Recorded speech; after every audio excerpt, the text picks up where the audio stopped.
Oi, meus amores! Hoje nós vamos falar sobre dízima periódica e fração geratriz. Explicitamente sobre fração geratriz, mas para falarmos desse conteúdo, precisamos lembrar e ter assistido a aula passada sobre dízima periódica. Então vamos lá. Dízima periódica, vamos lembrar.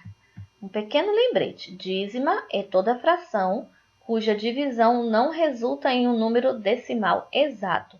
Ou seja, quando dividimos a fração, ela vai gerar um número com infinitas casas decimais. Então, a dízima periódica é um número decimal infinito. Por exemplo, aqui, 1/3. 1/3, se nós fôssemos realizar a divisão desse 1/3, 1 dividido por 3, porque toda fração é uma divisão, nós teríamos o número decimal 0,333 infinitamente. Então, quer dizer que a dízima periódica aqui é 0,333. Ela é uma dízima periódica simples, porque o período se repete constantemente e nós não temos um número, mas poderíamos ter. Esses conteúdos e esses detalhes estão no vídeo de aula de dízima periódica passada. Aqui nós vimos também e relacionamos que nós temos uma fração e transformamos em número decimal, como o conteúdo do sexto ano, quando nós transformamos fração em decimal. Então, para transformar fração em decimal, basta realizarmos a divisão da fração. Mas agora, para nós fazermos a fração geratriz, é como se nós fôssemos fazer a transformação de número decimal em fração. Então, vamos lá. Na fração geratriz, nós temos dois métodos de resolução. Eu vou estar demonstrando os dois para você e você vai verificar qual é o mais cômodo e o mais fácil de você entender e utilizar o mesmo também. Ou seja, nós vamos pegar uma dízima e vamos transformar numa fração. Porém, fração geratriz, porque nós vamos gerar essa fração. Quando nós realizarmos a divisão dessa fração, ela vai nos dar o mesmo valor de dízima periódica que nós tínhamos anteriormente.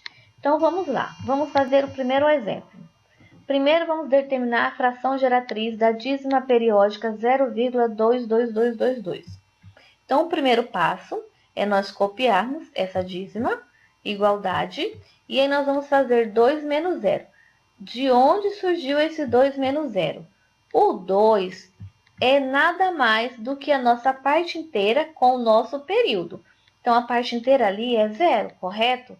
Se não tivesse a vírgula, seria 0,2. Mas como 0 está na frente, ele não tem valor. Então, é apenas 2. Menos, sempre 0.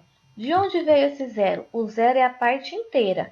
Então, é como se nós pegássemos um número sem a vírgula e subtraímos pela parte inteira.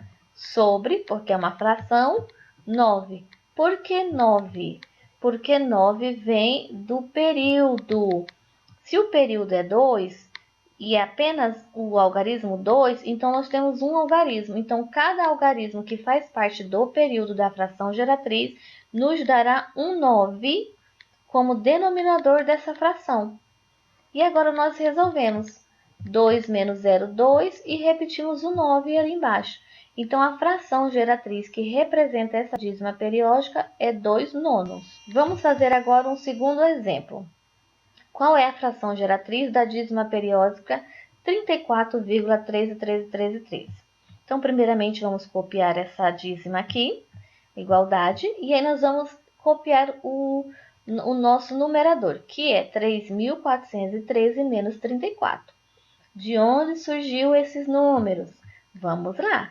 3.413 nada mais é do que a parte inteira junto com o período, porém sem a vírgula.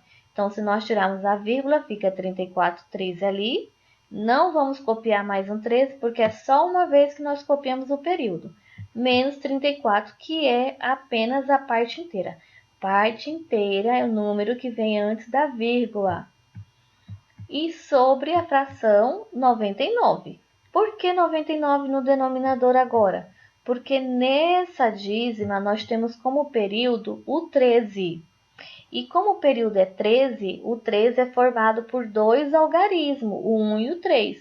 Então, como são dois algarismos, serão dois 9, porque cada algarismo do período nos dá direito a um 9. E agora nós realizamos a subtração da fração aqui em cima no numerador, 3.413 menos 34, que dá 3.379 sobre 99. Então, nós já temos aqui a fração geratriz dessa dízima periódica. Esse é o nosso primeiro método. Agora, nós vamos dar uma verificada na segunda possibilidade de resolução. Então, vamos lá. Para fazer um outro modelo, nós primeiro devemos memorizar a sequência dos passos que nós devemos realizar. Então, eu vou passar para vocês aqui por escrito, para caso vocês queiram estar reescrevendo na agenda, no caderno, como bilhete, como lembrete, vocês fiquem à vontade, pausem o vídeo e possam copiar. Então, vamos ler aqui. O primeiro passo é a gente igualar a dízima periódica a uma incógnita, por exemplo, x, de forma que a gente vai formar uma equação. O segundo passo é multiplicar ambos os lados da equação por um múltiplo de 10. Para descobrir qual será o múltiplo, devemos identificar quantas casas decimais devemos andar para que o período fique antes da vírgula. Então, no caso, nós temos que trazer o período para a parte inteira. Então, quantas vezes nós tivemos que andar com a casa? Uma vai ser 10, duas vai ser 100, 3 vai ser 1000. A quantidade de vezes que nós formos andar com essa casa vai ser a nossa vírgula aí. Terceiro passo, diminuir a equação. Então, nós vamos diminuir a segunda equação pela primeira equação. E o quarto passo, nós vamos isolar ela resolvendo a equação final. Memorizando esses passos, então vamos fazer na prática. Vamos fazer esse exemplo aqui. Encontre a fração geratriz do número 0,888. Então, primeiro passo, vamos igualar com x e vamos transformar uma equação. Então, x é igual a 0,888. Ok. Agora, nós vamos fazer o segundo passo. O segundo passo é nós multiplicarmos ambos os lados da equação, tanto do primeiro membro x como do segundo membro da dízima, por um número decimal que nos faça andar com o período e trazê-lo para a frente da vírgula. Então, como nós tínhamos apenas o 8 ali e nós precisamos andar com a vírgula para a direita apenas uma casa, então nós vamos usar o 10. Se fosse duas casas, usaríamos o 100 e assim sucessivamente. Então, no primeiro membro, 10 vezes x, 10x, e no segundo membro, 10 vezes 0,888, que ficou 8,8888.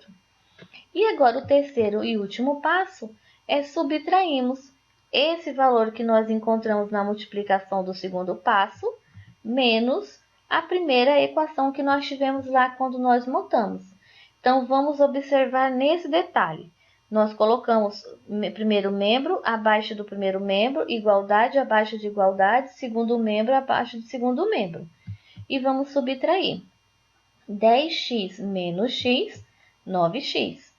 8,8888 menos 0,888 é como se nós anulássemos a parte decimal, porque toda a parte decimal, mesmo sendo infinita, foi subtraída na segunda equação por toda a parte decimal infinita. Então, ficou apenas o 8, porque 8 menos 0 é 8. E assim nós temos agora uma equação. Então, vamos resolver essa equação. Vamos isolar o x igual a 8, e vamos passar o 9 que estava multiplicando, dividindo. Pronto, encontramos nossa fração geratriz. Agora é com vocês. Vocês vão identificar qual modalidade, qual tipo de resolução você mais se identificou e melhor entendeu e vai utilizar para transformar as dízimas periódicas em frações geratriz. Beijos, vamos realizar as atividades? Até a próxima!